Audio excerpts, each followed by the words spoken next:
Hello everyone, क्या हाल चाल। I hope आप सब बढ़िया होंगे। तो चलिए स्टार्ट कर लेते हैं एक और टॉपिक जो कि है economic importance of fungi. Ram Ram सभी को। तो मेरे बारे में आप सभी जानते होंगे कि मेरा नाम सूरज है। तो आज हम जो टॉपिक पढ़ने जा रहे हैं वो इकोनॉमिक इंपोर्टेंस ऑफ फंजाई है, और ये जो है हमारा बीएससी और एमएससी के लिए दोनों के लिए इंपॉर्टेंट है, क्योंकि फंजाई की जो है ना इकोनॉमिक इंपोर्टेंस काफी पूछी जाती है, माइकोलॉजी के पेपर के अंतर्गत आता है। तो बात कर लेते हैं इस टॉपिक के ऊपर। तो fungal community is a broad and important group, यानी कि जो है फंगल कम्युनिटी है ना, ये बहुत ही बड़ा वृहत और क्या है इंपॉर्टेंट ग्रुप है। Different fungal species are directly और indirectly affecting the human society from ancient time. कह रहा है जो डिफरेंट फंगल स्पीशीज है, यानी कि विभिन्न प्रकार की जो फंगल की प्रजातियां या जातियां हैं वो क्या करती हैं, डायरेक्टली यानी कि एक तो उनका प्रत्यक्ष रूप से, और इनडायरेक्टली यानी अप्रत्यक्ष रूप से अफेक्टिंग करती है, यानी कि अफेक्ट करती है the human society from ancient time, यानी कि पुराने समय से। बात करें fungal have many economic importance including the both beneficial and harmful. कह रहा है जो फंगल की इकोनॉमिक इंपोर्टेंस है वो दोनों ही है, चाहे वो बेनिफिशियल की बात कर लें या हार्मफुल की, यानी कि लाभदायक एक्टिविटी भी है और हानिकारक एक्टिविटी भी है। तो यूजफुल एक्टिविटीज की बात करेंगे, क्योंकि अभी हमारा जो इकोनॉमिक इंपोर्टेंस में चल रहा है, पहला है as a food and food producer. English में ये था, अब हिंदी में भी लिख देता हूं, भोजन के रूप में तथा भोजन प्रक्रिया में। दूसरा है रोल ऑफ इंडस्ट्री, उद्योगों में महत्व। तीसरा है एज मेडिसिन, औषधि के रूप में। फाइटो हार्मोन, पादप हार्मोन के रूप में। बायोलॉजिकल कंट्रोल, जैविक नियंत्रण के रूप में। बायो एसिड, जिसको बोलते हैं जैव अमापन। एज एक्सपेरिमेंटल मटीरियल, प्रायोगिक पदार्थ के रूप में। एज डिकम्पोजर्स, अवघटक के रूप में।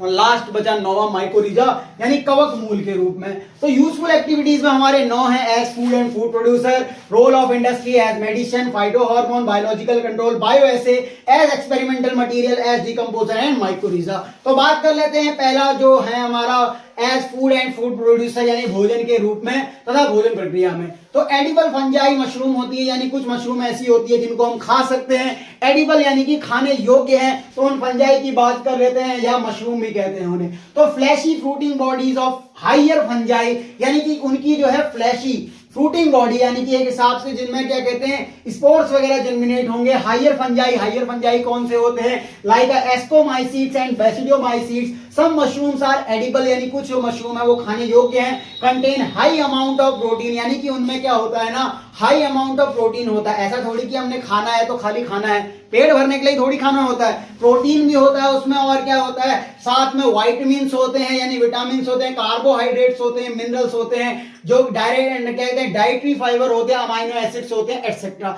यानी इन चीजों को देखते हुए उसमें protein, vitamin, carbohydrate, minerals, dietary fibre and amino acid को देखते हुए जो है उसको खाया जाता है। ऐसा नहीं कि सिर्फ पेट भरने के लिए खाते हैं, पेट तो क्या ही भरेगा। एग्जाम्पल है, देखो कुछ मशरूम ऐसे हैं जिनके कुछ एग्जाम्पल हैं, जैसे कि एगैरिकस बिस्पोपोरस, जिसका नाम बटन मशरूम है।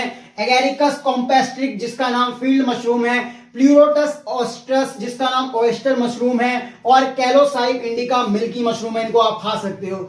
एक और इंपॉर्टेंट चीज है इसमें, जैसे कि यीस्ट आपने सुना होगा, important source of protein, vitamin and beta complexes. Example इसका जो है सैकरोमाइसिस सेरेविसियाई, जिसको क्या बोलते हैं बेकर ईस्ट, अगर उसका यूज बेकरी में बिस्कुट फुलाने के लिए हो रहा है। बीवर ईस्ट, अगर उसका उपयोग जो है शराब बनाने के लिए यानी इथेनॉल प्रोडक्शन में यूज हो रहा है तो उसे बीवर ईस्ट कहेंगे। Yeast have health promoting effects, यानी ईस्ट के पास क्या होते हैं, हेल्थ को प्रमोट करने वाले, यानी हेल्थ को अच्छा बनाने वाले इफेक्ट्स होते हैं। Due to the rich vitamin, उसके में जो है बहुत सारे विटामिन होते हैं, जैसे कि specially beta complexes or B complexes and mineral content, as well as their role in their production of microbial protein. यानी इससे क्या होता है ना, माइक्रोबियल प्रोटीन भी बनती है। Yeast are used to leaven, bread and dough for the various food item, यानी इसको जो है कई आइटमों में यूज करते हैं। उसके बाद हम चलते हैं रोल ऑफ इंडस्ट्रीज को, नोट कर लो।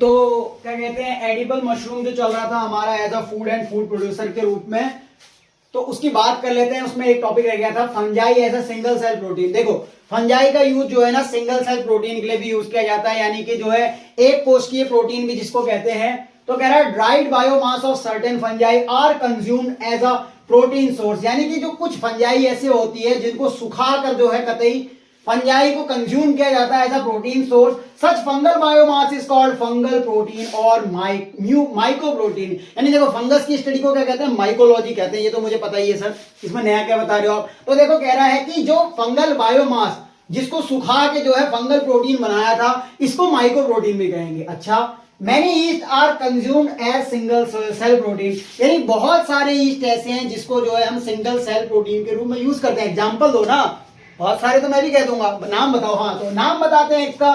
सबसे पहला आपका परिचित सुपरिचित, जिसके बारे में बताने की कोई जरूरत भी नहीं है, सैक्रोमाइसिस सेरेविसियाई, जिसको बेकर्स ईस्ट, वीवर्स ईस्ट और सिंगल सेल ईस्ट भी कह दोगे, जिसको क्या कहते हैं प्रोटीन बनाएंगे। और कैंडिडा उटिलिस और टोरुलॉप्सिस, कैसे कैसे नाम है इनके, बहुत ही अच्छे नाम है। फिर बात कर लेते हैं सेकंड रोल, जिसका रोल है रोल ऑफ इंडस्ट्रीज, यानी कि जो है इंडस्ट्री में इसका क्या रूप है, क्या यूज है, उद्योगों में कह सकते हो। पहला है प्रोडक्शन ऑफ ऑर्गेनिक एसिड, यानी कि कुछ ऑर्गेनिक एसिड होते हैं जो कि फंगल द्वारा आइसोलेट किए जाते हैं। फर्स्ट है आपके सामने gallic acid, penicillium glaucum and aspergillus gallomyces, अच्छा इनसे बनाते हैं। फिर है gluconic acid, aspergillus nigers and penicillium chrysogenum. फिर बनता है इटेकोनिक एसिड, जो कि बनता है एस्परजिलस टोकिनियम और एस्परजिलस टेरियोस से। फिर सिट्रिक एसिड बनता है aspergillus nigers and aspergillus wentii. Oxalic acid बनता है पेनिसिलियम ऑक्सैलिकम और लैक्टिक एसिड बनता है जिसको बोलते हैं एस्परजिलस ओराइजेसी। देखो एक आध एग्जांपल याद कर ले जाओ।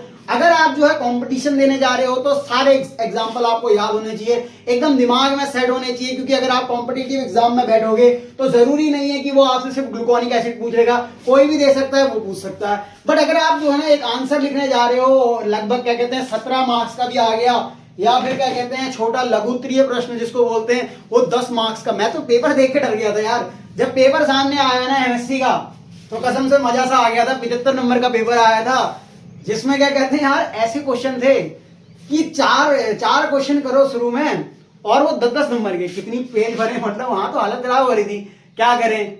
और क्या कहते हैं दूसरा क्वेश्चन जो मैंने देखा लॉन्ग में 17.5 मार्क्स के आ रहे थे, नहीं 35 मार्क्स के 2 क्वेश्चन। इससे बढ़िया यार डिवाइड करके दे देते तो मजा भी आता कुछ। इतने लंबे लंबे आंसर कैसे लिखे जाएं। हाँ, वैसे आप जो है ना इस तरह से लिख सकते हो। अगर आपके मन में आता है कि इतने बड़े आंसर कैसे लिखे, तो ऐसे हेडिंगों तोड़ के लिखो। क्या करोगे ना, अगर आप कहानी बना के लिखोगे तो बहुत ही लंबा हो जाएगा, मजा नहीं आएगा। फिर आप क्या करो ना, उसको क्या कहते हैं हेडिंग में तोड़ तोड़ के लिखो, उससे क्या होगा कि आंसर आपका लॉन्ग हो जाएगा। फिर अगला चलते हैं अल्कोहल इंडस्ट्री, क्योंकि चल रहा है किसमें, रोल ऑफ इंडस्ट्री में। तो अल्कोहल बनाने में, यानी दारू, पीले पीले ओ मोरे राजा, पीले पीले ओ मोरे जानी। हाँ, ये गाना नहीं सुनना आपने। अल्कोहल इंडस्ट्री में क्या होता है, ethyl alcohol is produced by fermentation, यानी कि इथाइल अल्कोहल जो होता है ना, वो फर्मेंटेशन के लिए बनाने के लिए यूज होता है, यानी फर्मेंटेशन के द्वारा बनता है। Of sugar with yeast like saccharomyces cerevisiae. देखो ये दारू में यूज हो रहा है ना, तो इसको क्या बोलेंगे, बेकर्स ईस्ट बोलोगे या ब्रीवर्स, सर ब्रीवर्स ईस्ट बोलेंगे। अच्छा, also use in wine production, the wine sake is prepared by the fermentation of rich starch मांड। ठीक हो गया। तीसरा है एंजाइम। एंजाइम में कौन कौन से होते हैं, जैसे diastase enzyme is obtain from aspergillus oryzae, okay. और फैटी एसिड में जैसे कि aspergillus nidulans, penicillium javanicum and mucor mucedo is production of fatty acid, यानी कि फैटी एसिड का प्रोडक्शन भी होता है। तो इसको नोट करो। थर्ड एप्लीकेशन देखते हैं एज अ मेडिसिन, इसको नोट कर लो।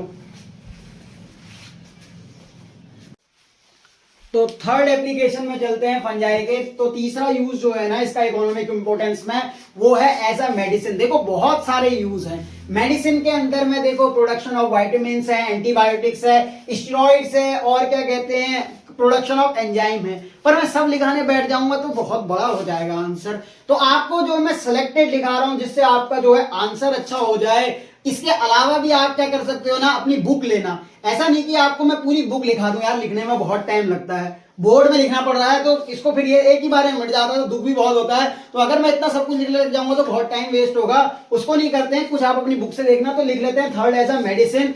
तो इसका यूज एज एंटीबायोटिक्स में यूज होता है। तो एक कॉलम बना लेना, एक सारणी बनाना, जिसमें एक तरफ जो है सीरियल नंबर लिखना, एंटीबायोटिक्स लिखना, फंजाई लिखना, इफेक्ट्स ऑन लिखना, किसके ऊपर इफेक्ट करते हैं। तो पहला है जो है पेनिसिलियम। तो फंजाई कौन किससे ऑब्टेन करते हैं एंटीबायोटिक में, पेनिसिलिन, पेनिसिलियम नोटेटम और पेनिसिलिन क्राइसोजीनम। इसका इफेक्ट होता है ग्राम पॉजिटिव बैक्टीरिया या बैक्टीरिसाइड है।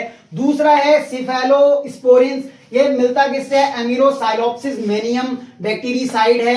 तीसरा है एंटामीबिन, ये मिलता है क्या नाम है, एमेरिसाइलोप्सिस प्यूनिसिस, देखो नाम बहुत अच्छे हैं इनके।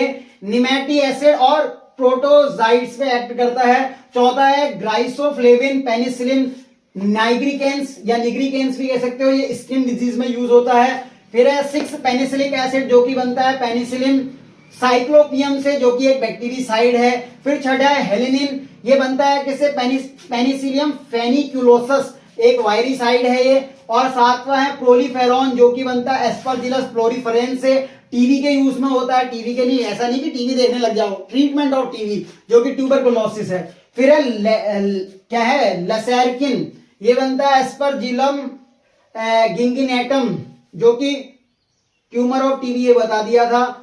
फिर है फ्यूमिगेटिन, जो कि एस्परजिलस फ्यूमिगेट से बनता है और ये फंजीसाइड होता है। फिर है उस्टिलाजिक एसिड, जो कि उस्टिलागो मेडिस से मिलता है, ये कि एक फंजीसाइड एंड बैक्टीरियासाइड है। फिर उसके बाद कर लेते हैं प्रोडक्शन ऑफ वाइटामिन्स। तो प्रोडक्शन ऑफ वाइटामिन्स में vitamin D and B complexes and other vitamins are obtained from important reaction of fungal species like Penicillium और एस्परजिलस और यीस्ट। तो इन चीजों में देखो प्रोडक्शन ऑफ विटामिन्स में भी इसका काफी यूज है और मेडिसिन के क्षेत्र में तो है ही। तो हमने जो है कुछ एग्जांपल देख लिए हैं, उसके बाद हम चौथी एप्लीकेशन की तरफ चलते हैं। तब तक आप इसको क्या कर लो, नोट कर लो, ठीक है।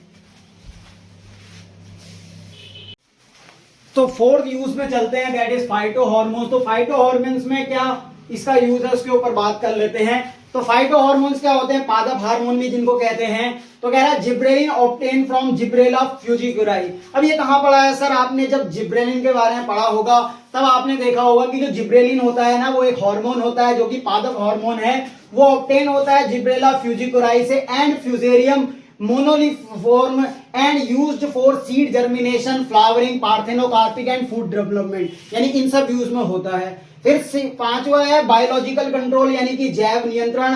तो means to establish control of a living organism by another living organism, यानी कि इसमें जो है कंट्रोल करते हैं लिविंग ऑर्गेनिज्म का अनदर लिविंग ऑर्गेनिज्म से, यानी कि जो जीवित जीव हैं उनका दूसरे जीवित जीवों से। जैसे कि entomophthora useful to controlling harmful insect sugarcane of crop, यानी कि जो एंटोमोर्थोरा है उसको यूज करते हैं। एक प्रकार का ये जो है फंगस है, किसके लिए यूज करते हैं? जो कि सुगर केन की क्रॉप को, यानी सुगर केन गन्ने की फसल को खराब करता है, इसका यूज करते हैं। तो देखो एक जीव से दूसरे जीव को कंट्रोल करने के लिए कर रहे हैं, यानी कि फूड चेन को बढ़ावा दे रहे हैं या फूड वेब को भी। ऐसी क्या कह सकते हैं? Arthrobotrys dactylella and dactylaria used against soil borne eelworm, यानी कि ये जो ईलवर्म है उनको खत्म करने के लिए इनका यूज करते हैं। Trichoderma lignorum used to control harmful fungi like pythium, Penicillium,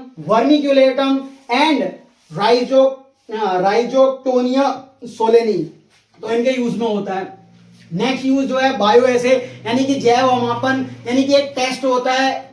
इस टेस्ट में क्या करते हैं कि उसका हार्मोन का जो है रोल देखते हैं कि कितने क्या कहते हैं कंसंट्रेशन पे चाहिए होता है। तो बायो एसे क्या है? Presence of minor amount of chemical can easily be detected by some fungi, जैसे कि Aspergillus niger is cultured on to the copper deficient medium produce yellow spore. अगर आप जो है एस्परजिलस नाइगर को कल्चर करोगे, किसमें? कह रहा कॉपर डेफिशिएंट मीडियम में। देखो मक्खी आ रही होगी आपकी स्क्रीन में, एक बार ये हटा दूं मैं।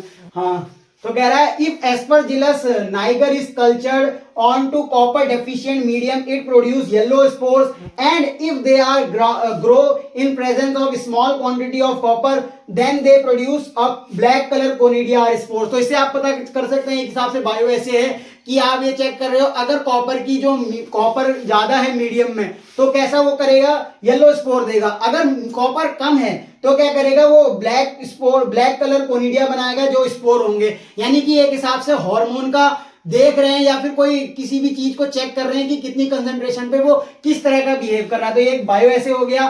सेवंथ है एज एक्सपेरिमेंट मटेरियल, यानी कि एक्सपेरिमेंट मटेरियल के रूप में भी यूज होता है, जैसे कि neurospora crassa is widely being used as an experimental material of biogenetic experiment, यानी कि जब आप बायोजेनेटिक एक्सपेरिमेंट करते हो तो उसमें न्यूरोस्पोरा क्रेसा का वाइडली यूज किया जाता है। Beside these different slime moulds are also being used in cytogenic study, यानी इसके अलावा आप बात करें जैसे कि कुछ स्लाइम मोल्ड्स हैं, यानी कि कुछ ऐसे फंजाई हैं जो फॉल्स फंजाई है, उनको यूज किया जाता है साइटोजेनिक स्टडी के रूप में। फिर है अपघटक के रूप में as decomposer. Different saprophytic fungi like Penicillium और पाइलोबोरस, एस्परजिलस, पॉलीस्पोरस एटसेट्रा, यानी और भी हो सकते हैं, decompose the dead organic residues या residues and convert them humus, यानी कुछ क्या करते हैं जैसे कि डिफरेंट सैप्रोफिटिक क्या होते हैं जो डेड लिविंग कैसे हो सकता है सर, जो डेड मटेरियल पे जो है अपना खाना ढूंढते हैं, जैसे कि पेनिसिलियम और पाइलोबोलस